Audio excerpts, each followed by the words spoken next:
everyone, this is Kathleen, and I'm here today to solve a junk journal problem. Well, the problem is a lack of color, and the solution is going to be these decorative, oversized decorative pages, like flyleaf pages, that have this great journaling space on the back, but also give me some color.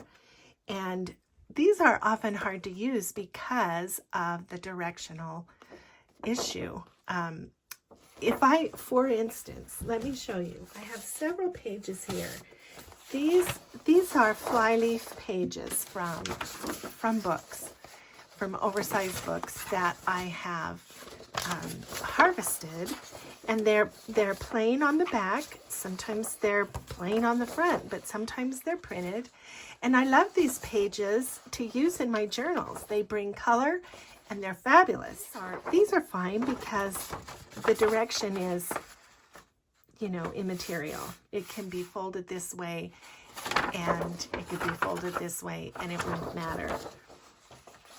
Plain pages are neutral that way. This is the same way. It can be folded this way, or it could be folded this way and it wouldn't matter. So this is undirectional. But look at this pretty image. This is a great page, and it has this blank paper on the back. Perfect for journaling. But if I fold it this way, then I lose the whole image. Nobody knows what it is. I would have to put a pocket over it because some people think that's awkward, right? It doesn't bother me usually, but if I figure out how to use it this way, then I can use this beautiful image. Now, this is one of the other leftover books, leftover journals, that I've just used some scrapbook paper and some vintage book page paper. But the thing that I found when I began working in these journals is the lack of color. And so my challenge has been in these journals to put color in. This would be fabulous in the mood that I'm going for, this kind of Edwardian, turn of the century kind of feel and mood for this book. So this would be perfect, but I couldn't use this in the signature, obviously, but I'm going to show you how I'm going to use that.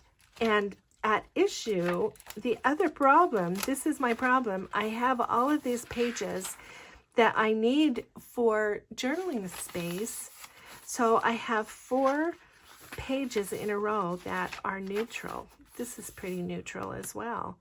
So I'd like to bring in some other interesting color to here. So I tried to solve part of the problem by putting this little fold and this bright yellow flower here, but it's still pretty neutral. However, I don't want to lose the journaling space, so I don't want to cover it with color.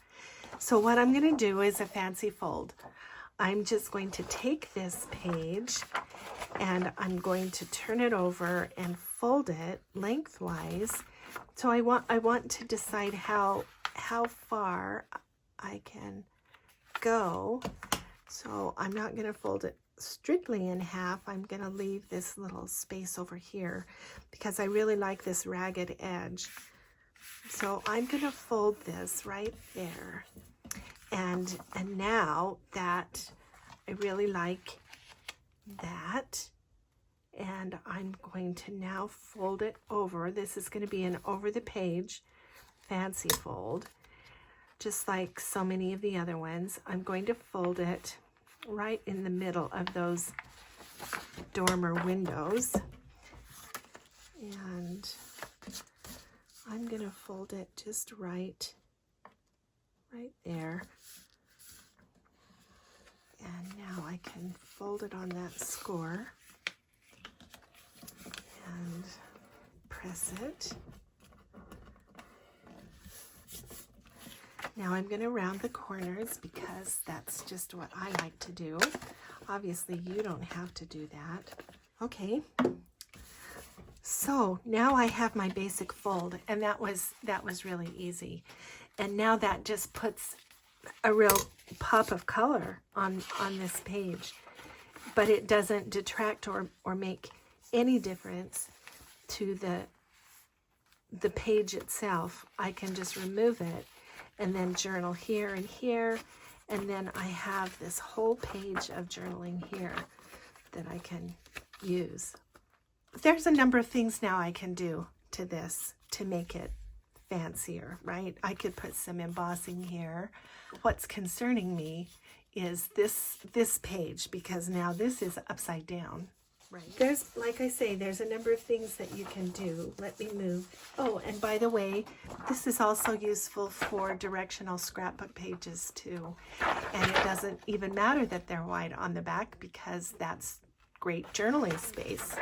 I'm gonna find my little scratch pad here, and I'm gonna do just a little bit of sanding, and then I'll be back.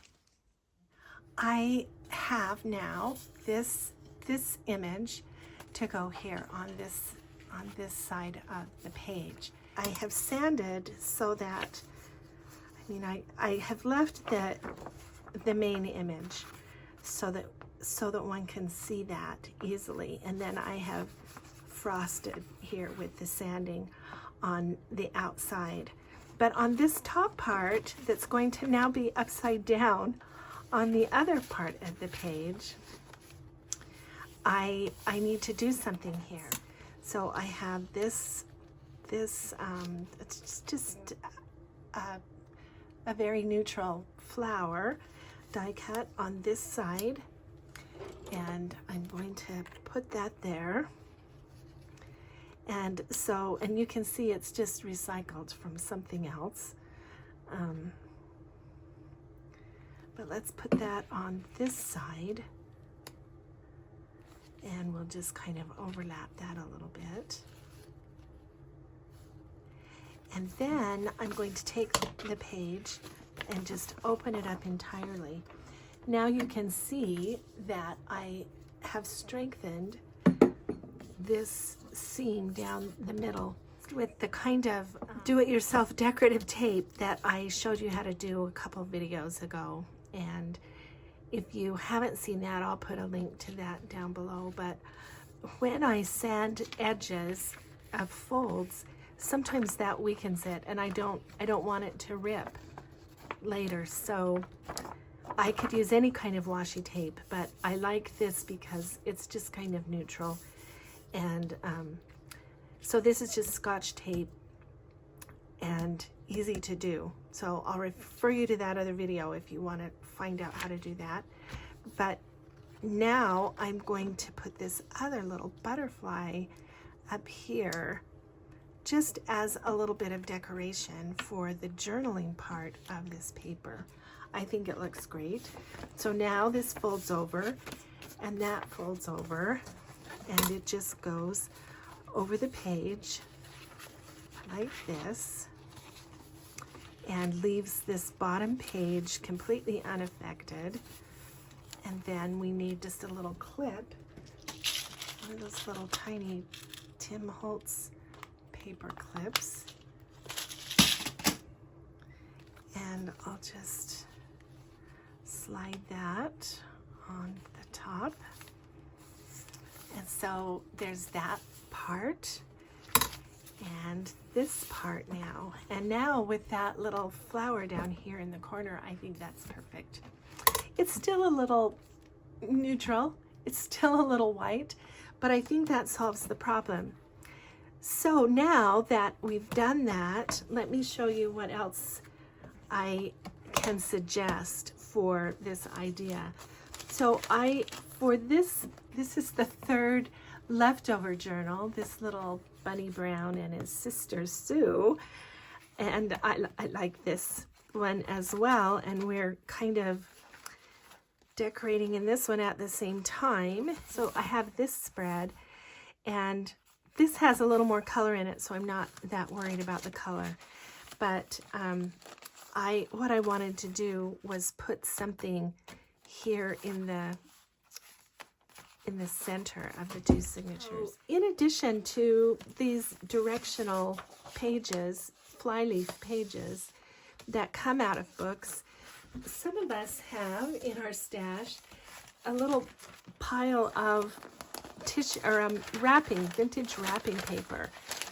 And these I have found in thrift stores, and they came, I don't know if you remember this, but yeah, sometimes these wrapping papers came in these folded packages. So they already have folds in them to make one of these kinds of journaling papers. So that's what I've done, particularly with this piece of, it's wedding wrapping paper. So I didn't really like the wedding on there, and the fold was, you know, going this direction. So what I did was I just added this collage that would cover it up here, and then the wishes is not, that's not a problem. So I just folded it in quarters. This was a little short because it already had this top fold, and actually I think this one as well. But now I have this, you can slide over this page. I just made this little journal card that can pin to the top here, and that looks good with these shorts here facing them. So yeah, and then this kind of blends this paper with this paper, and I like the way that's turned out. So you can use a number of different papers maybe in your stash. So I have as well, I have a number of these large oversized book pages that I can maintain one part of the image and then just do mixed media on the rest to cover that up. And then on this side, it had quite a bit of white space, but it had this text. And so I just did some acrylic paint and covered that up. And so now I have the journaling part of that oversized paper, and I'm collecting images to make a medieval journal sometime probably in the fall. And because so much of the images that I have, so many of the images have this kind of fall colors. So there's another one, and that's how that would look in a journal. A helpful way to use up these directional pages and add color to a journal so it solves my problem. I'm happy with it. I hope that's useful to you. Thanks so much for being with me, and I'll be back with another project.